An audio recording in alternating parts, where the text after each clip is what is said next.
Hello ladies and gentlemen, my name is the Faceless Strategist and welcome back to Project Zomboid.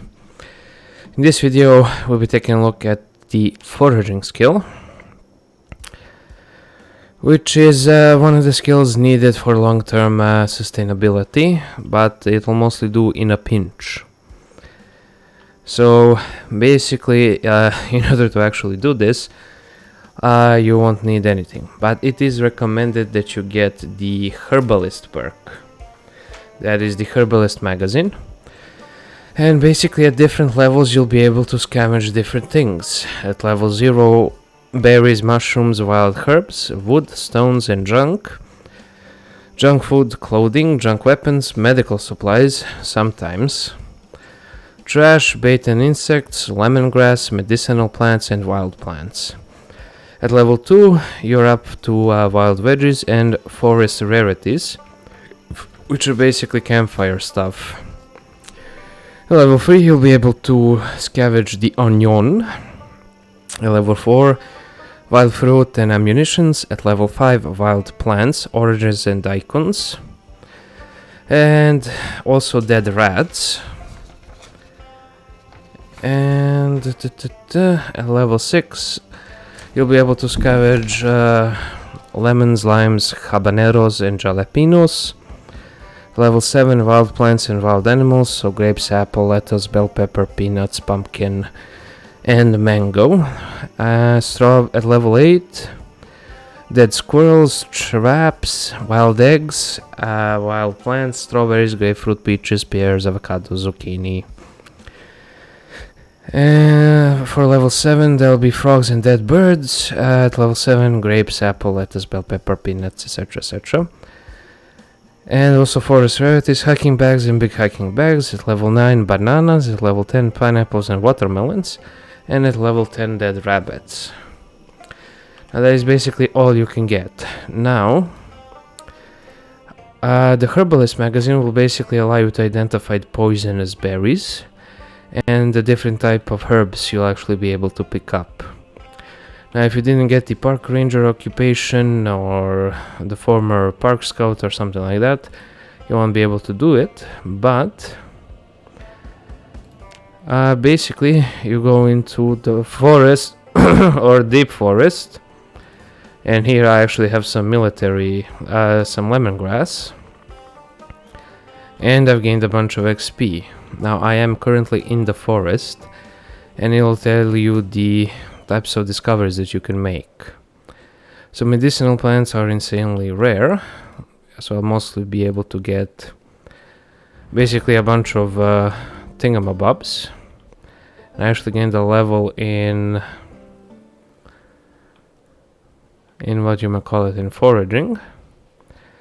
But basically the forest will be your best bet. There is also something called the deep forest. And basically deep forest would be, well, I would gather that it will be here. I don't know how much deeper you can actually get than this. So basically you get experience once you discover an item and once you pick up an item.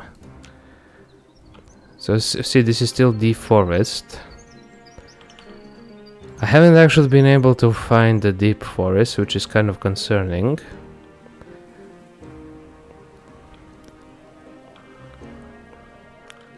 Okay, well, let me actually just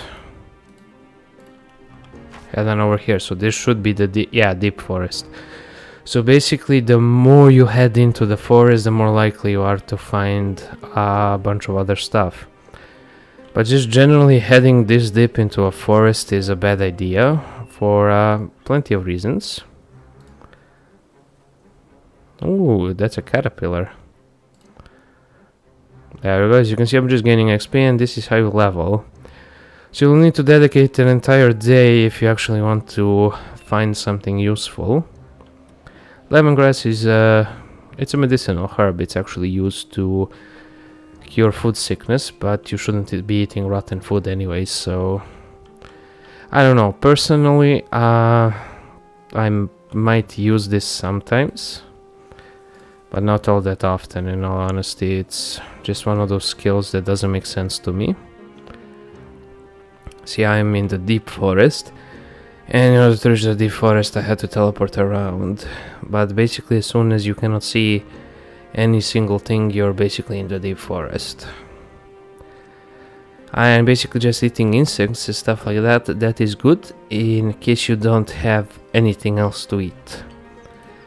And if you're in that situation already, you might as well go fish and not forage. That is in all honesty my honest opinion. But it is useful for medicinal herbs, but you can find so much medicine. And if you eat a lot of the wrong berries or the wrong mushrooms, in case you don't have the actual herbalist perk or the herbalist magazine, you are more or less screwed. And also, if you want to get the most out of your buck, you're gonna want to walk like this. So basically you're gonna want to aim, and you don't want anything covering your face or your eyes. Also, if it's dark outside, or if there's fog, or if it's raining. Oh, ginseng, nice.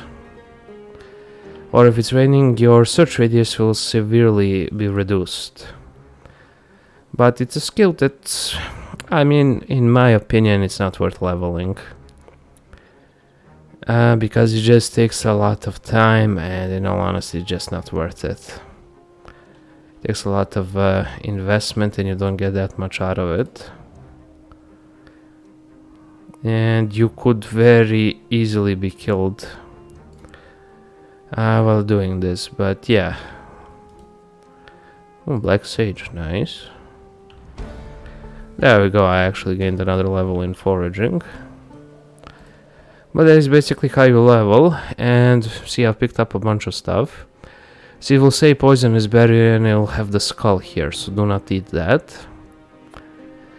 These things provide mild pain relief. You can actually just mix them up in a mortar and a pedestal to actually get a poultice, which you can apply to your body. So it's also useful for first aid, and if you're really hungry, you're more likely to find food. So I guess it'll actually do in a pinch, but... And also, the more you level foraging, the more you'll be good at it. I know, it doesn't make any sense to me either. There we go. And those poisonous mushrooms are best just to be discarded. Okay, nice, another stone. Yeah, you might need stone, but for that you're just going to scavenge around roads. You can also scavenge around farms, that is forage, but in all honesty, at least for me, it's best just to forage around the woods. You get the most bang out of your buck for that. Yeah, in any case, that's basically it. And also, what I forgot to mention, of course, obviously get the foraging books 1 through 5 so you can level it effectively. See, I leveled up 2, now I'm going to read the next book so I can level it up some more.